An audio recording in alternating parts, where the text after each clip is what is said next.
এবার প্রতিরক্ষা বিলেও veto Donald ট্রাম্পের। কাশ্মীরের স্বায়ত্তশাসন পুনর্বহালের আগ পর্যন্ত নির্বাচনে যাব না বললেন মেহবুবা মুফতি। মিয়ানমারকে পর্যবেক্ষণ করবে আইসিজে কমিটি। ভারত রাশিয়ার বার্ষিক সম্মেলন স্থগিত। ইথিওপিয়ায় বন্দুকধারীদের হামলায় শতাধিক নিহত। দিল্লির নিরপরাধ মুসলিমদের মুক্তিতে জমিয়তের আইনি তৎপরতা। এবার বেআইকে ক্ষমা করলেন ডোনাল্ড ট্রাম্প। আমেরিকাকে আন্তর্জাতিক আইন মেনে চলতে হবে বললেন রুশ পররাষ্ট্রমন্ত্রী সের্গেই ল্যাভরভ। এবং ফিলিস্তিন ইস্যুতে তিউনিসিয়ার অবস্থান অপরিবর্তিত, ইসরায়েলের সঙ্গে সম্পর্ক নয়।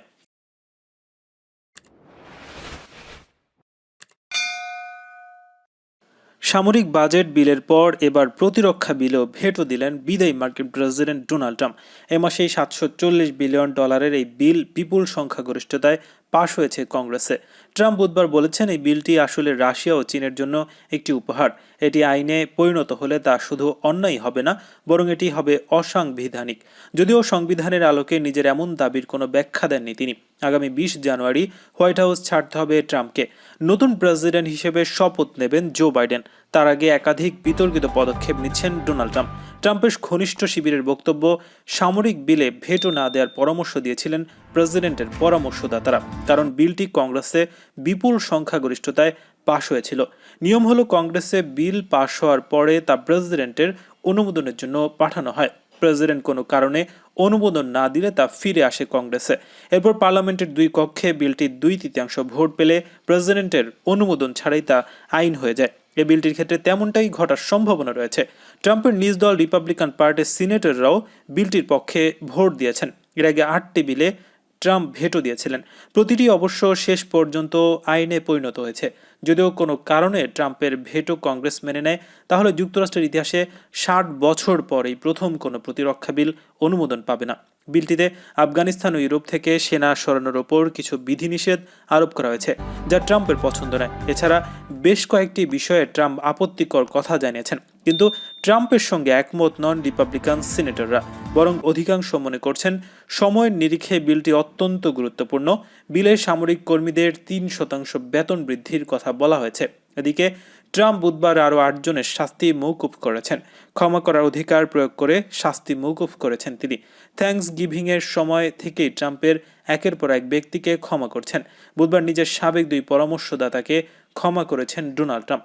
রাশিয়া কাণ্ডে শাস্তি হয়েছিল তাদের। নিজের মেয়ের শ্বশুরকেও ক্ষমা করেছেন তিনি।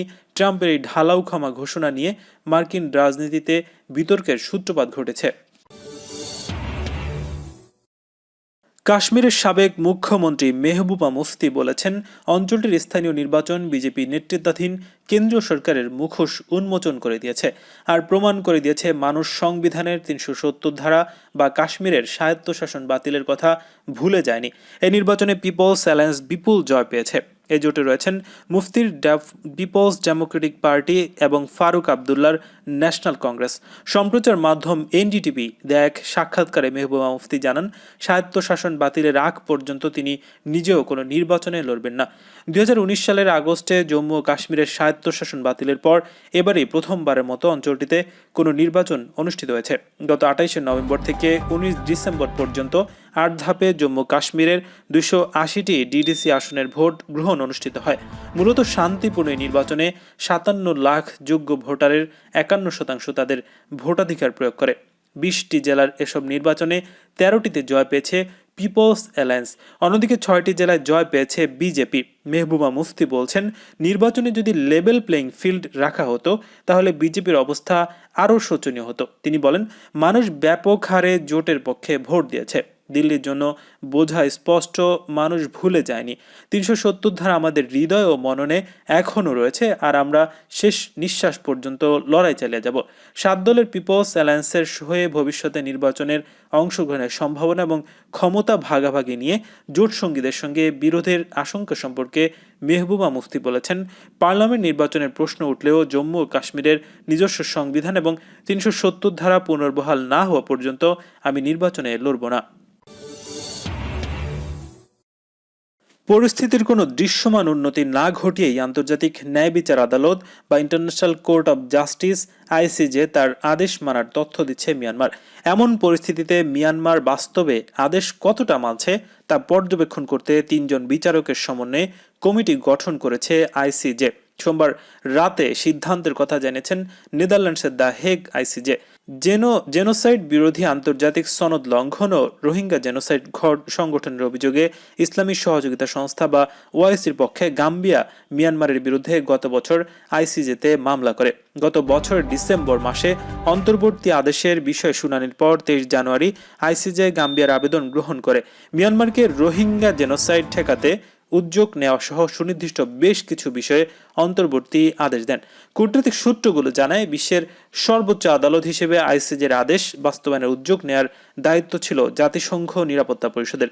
আইসিজের সেই আদেশের অনুলিপি 2 দিনের মধ্যেই হাতে পেয়েই জাতিসংঘ মহাসচিব তা নিরাপত্তা পরিষদে পাঠিয়েছিলেন, কিন্তু সেখানে আইসিজের আদেশ বাস্তবায়নের বিষয়ে কোনো প্রস্তাব গৃহীত হয়নি।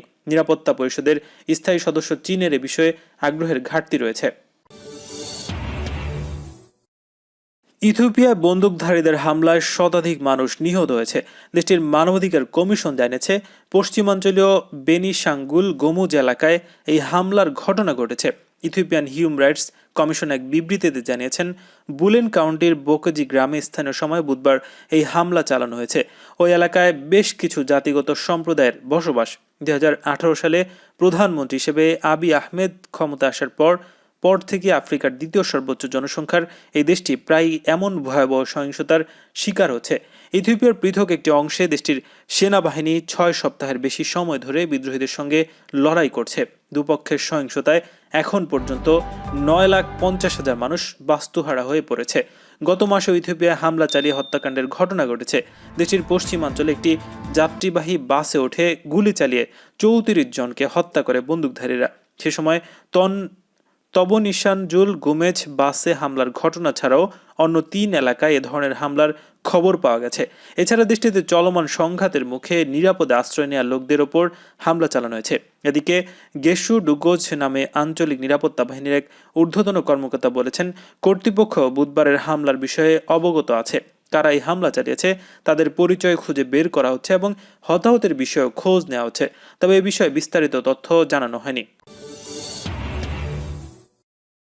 দিল্লির দাঙ্গায় জড়িত থাকার অভিযোগে গ্রেফতার নিরপরাধ মুসলমানদের ন্যায় বিচার না পাওয়া পর্যন্ত আইনি লড়াই অব্যাহত রাখার ঘোষণা দিয়েছেন ভারতীয় মুসলমানদের সর্ববৃহৎ সামাজিক সংগঠন জমিয়তে উলামা হিন্দের সভাপতি মাওলানা আরশাদ মাদানী। বৃহস্পতিবার তিনি বলেন, নিম্ন আদালত ও দিল্লি হাইকোর্ট মোট 30 জনকে জামিন দিয়েছে এবং কারাগার থেকে নিরপরাধীদের মুক্তি দেওয়ার প্রক্রিয়া শুরু হয়েছে। ইতিমধ্যে একজন অভিযুক্তকে কারাগার থেকে মুক্তি দেওয়া হয়েছে। দিল্লির দাঙ্গায় জড়িত থাকার অভিযোগে আটক আরও 24 জনের জামিনের জন্য কাজ করছে জমিয়তে উলামা হিন্দ। দিল্লি হাইকোর্টের বিচারপতি শ্রীস কেটের বেঞ্চ আসামি রেহান পরাধনের জামিন মঞ্জুর করেছে। এছাড়া আরশাদ কাইয়ুম, ইরশাদ আহমেদ, মোহাম্মদ রেহান, রিয়াসাত আলী, শাহ আলম, রশিদ সাইফি এবং জুবাইর আহমেদকে শর্ত সাপেক্ষে জামিন দেওয়া হয়েছে। দিল্লি হাইকোর্ট এবং নিম্ন আদালত 25,000 টাকার ব্যক্তিগত জামানতে অভিযুক্তদের জামিন দেন। যদিও পাবলিক প্রসিকিউটর অভিযুক্তদের জামিন মুক্তি দেওয়ার বিরোধিতা করেছিলেন। তিনি আদালতকে বলেছিলেন আসামিদের জামিনে মুক্তি শান্তি বিঘ্নিত করতে পারে। তবে আদালত আসামিদের আইনজীবীদের যুক্তির সঙ্গে একমত হয়ে অভিযুক্তদের জামিন মঞ্জুর করেছেন। জামাতা জ্যারেড কুশনারের বাবা চার্লস কুশনার সহ কয়েকজনকে সাধারণ ক্ষমা ঘোষণা করেছেন বিদায়ী মার্কিন প্রেসিডেন্ট ডোনাল্ড ট্রাম্প। এদের মধ্যে ট্রাম্পের সাবেক প্রচার ব্যবস্থাপক পল ম্যানোফার্ট, দীর্ঘদিনের উপদেষ্টা রোজার স্টোনও রয়েছেন। ক্ষমতা ছাড়ার আগ মুহূর্তে নিয়ে দুদিনে 26 জনকে ক্ষমা করলেন মার্কিন এই প্রেসিডেন্ট। আল জাজিরার প্রতিবেদন বলছে 2016 সালের নির্বাচনী প্রচারণার সময় রাশিয়ার সঙ্গে যোগাযোগ নিয়ে ম্যানাফোর্টকে দোষী সাব্যস্ত করা হয়েছিল। গত বছর কর ফাঁকি ও ব্যাংকের টাকা জালিয়াতির দায়ে ম্যানাফোর্টকে 47 মাসের কারাদণ্ড দিয়েছিল আদালত। আর তদন্তে মিথ্যা সাক্ষী, বিচারে বাধা দেওয়া, সাক্ষীদের প্রভাবিত করার দায়ে গত বছরের নভেম্বরে দোষী সাব্যস্ত হয়েছিলেন ট্রাম্পের উপদেষ্টা রোজার স্টোন। তাকে 3.5 বছরের কারাদণ্ড দেওয়া হয়েছিল। সাক্ষীকে ভয়ভীতি প্রদর্শন ও নির্বাচনী প্রচারে অবৈধভাবে অর্থদান সহ কর ফাঁকির দায়ে 2004 সালে মার্কিন প্রেসিডেন্ট ডোনাল্ড ট্রাম্পের জামাতা জ্যারেড কুশনারের বাবা চার্লস কুশনারকে 2 বছরের কারাদণ্ড দিয়েছিল মার্কিন আদালত। রিয়েল এস্টেট ব্যবসায়ী চার্লস 16টি কর ফাঁকির অপরাধে দোষী সাব্যস্ত হয়েছিলেন। বিদায়ের আগে এ নিয়ে 48 ঘন্টার ব্যবধানে ট্রাম্প 26 জনকে সাধারণ ক্ষমা করে দেওয়ার দণ্ড মওকুফ করেছেন। কাউকে আবার ভবিষ্যৎ বিচার থেকেও দায়মুক্তি দিয়েছেন। মার্কিন সংবিধানে প্রেসিডেন্টকে সাধারণ ক্ষমা ঘোষণা এবং কোনো অপরাধে দায়মুক্তি দেওয়ার অবাধ ক্ষমতা দেওয়া আছে। বিচার বিভাগে এমন সাধারণ ক্ষমা ঘোষণার জন্য আলাদা বিভাগ রয়েছে, সেখান থেকে এসবের সুপারিশ করা হয়ে থাকে। রাশিয়ার পররাষ্ট্রমন্ত্রী সের্গেই ল্যাভরভ আমেরিকাকে আন্তর্জাতিক আইন মেনে চলার আহ্বান জানিয়েছেন। তিনি বুধবার মস্কো সফররত কাতারের পররাষ্ট্রমন্ত্রী মোহাম্মদ বিন আব্দুর রহমান আল সানির সঙ্গে এক সাক্ষাতে এই আহ্বান জানিয়েছেন। রাশিয়ার বিরুদ্ধে আমেরিকার আরোপিত নিষেধাজ্ঞার প্রতি ইঙ্গিত করে ল্যাভরভ বলেন, আন্তর্জাতিক আইন লঙ্ঘন করা ওয়াশিংটনের উচিত হবে না। রুশ পররাষ্ট্রমন্ত্রী বলেছেন, তার দেশ মার্কিন নিষেধাজ্ঞার বিরুদ্ধে পাল্টা ব্যবস্থা নেবে এবং প্রতিশোধ নিতে ভুল করবে না। সাক্ষাতে সের্গেই ল্যাভরভ পারস্য উপসাগর, সিরিয়া ও লিবিয়া সংক্রান্ত বিষয়াদি নিয়েও তার কাতারি সমকক্ষের সঙ্গে আলাপ করেছেন।